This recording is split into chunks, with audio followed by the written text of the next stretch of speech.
Your cat is settled on the armchair. Same spot as yesterday, same spot as the day before. They've been there for 2 hours, still, warm, completely at peace. Then your laptop opens, your call starts, and within 60 seconds, the chair is empty. You didn't move, you didn't shout, you barely shifted in your seat, so you assume they don't like the noise. That's where most people land. Cats are sensitive, the speaker startles them, they just prefer quiet. Simple enough. But behavioral science tells a completely different story. What your cat is doing in that moment is one of the most sophisticated responses to environmental disruption that exists in the domestic animal world, and almost no one understands what's actually triggering it. Let's start with the noise theory, because it sounds reasonable. Your voice gets louder on calls. Other voices come through the speakers. There's an unpredictability to it, so naturally we assume it's sensory. Cats dislike sudden sound, they leave, end of story. But here's the problem. Your cat sleeps through the vacuum cleaner. They've napped through thunderstorms. They can sit completely unbothered next to a blaring television. Noise alone doesn't move them. So why does your first call of the day send them straight into hiding? Because it isn't the noise. It's what the noise signals, that the map has changed, and for a cat, the map is everything. Researchers at the University of Messina studied 10 domestic cats fitted with activity monitors over 10 consecutive days. Cats living in close proximity to their owners, with limited outdoor access, showed their highest levels of locomotor activity precisely when their owners were home and interacting with them. Not when it was bright outside, not at feeding time alone. When you were present and behaving predictably. The findings underline the high influence of human presence and care on the amount of activity and daily rhythm in cats.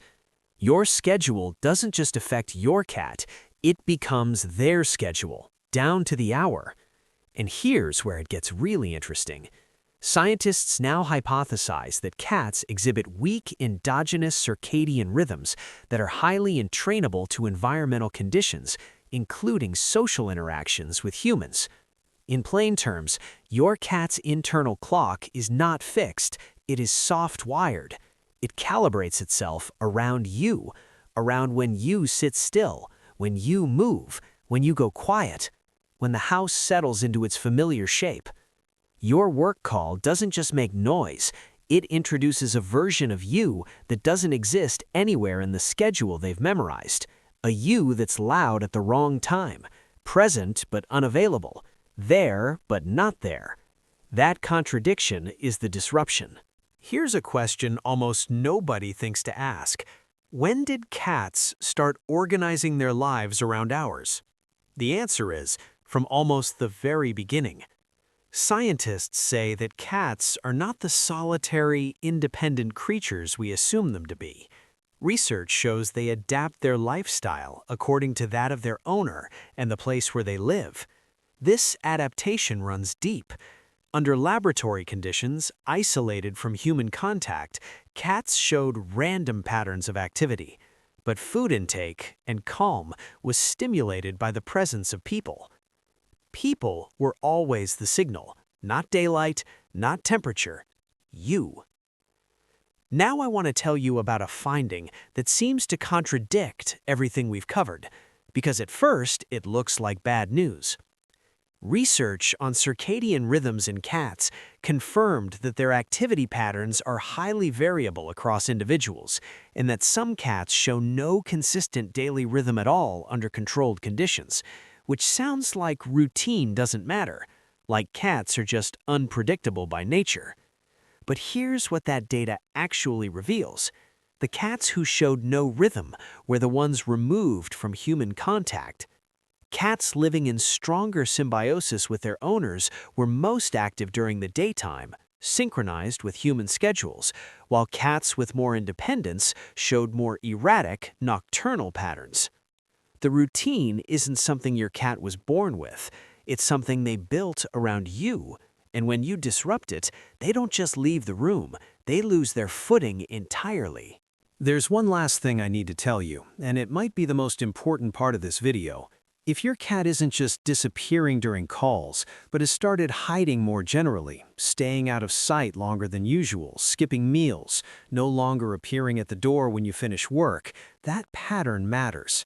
Sudden or frequent hiding often points to something more concerning than stress. Cats tend to mask symptoms, and behavior changes often appear before any physical signs develop. Cats have evolved to hide signs of illness and pain. In the early stages, often the only thing an owner notices is that the cat has become quiet and withdrawn. Your cat doesn't have language. Behavior is the only vocabulary they have. When the hiding outlasts the disruption, pay attention. So the next time your call starts and the armchair goes empty, remember what you're actually watching. Not a cat who dislikes you, not a cat who's antisocial. A creature who has spent months quietly building their entire sense of safety around the rhythm of your day, and who feels that rhythm fracture the moment the script changes. They chose to synchronize with you. Out of every signal available to them, they chose yours. That's not indifference. That is the quietest, most ancient form of trust one species can extend to another. If this changed how you see that empty chair, subscribe and drop a comment. I want to know, does your cat vanish the moment your calls start, or do they actually move closer? Because that difference reveals something about your cat's personality that most owners never figure out. Next video, we're going into exactly what it means, and the science behind it will change how you read your cat forever.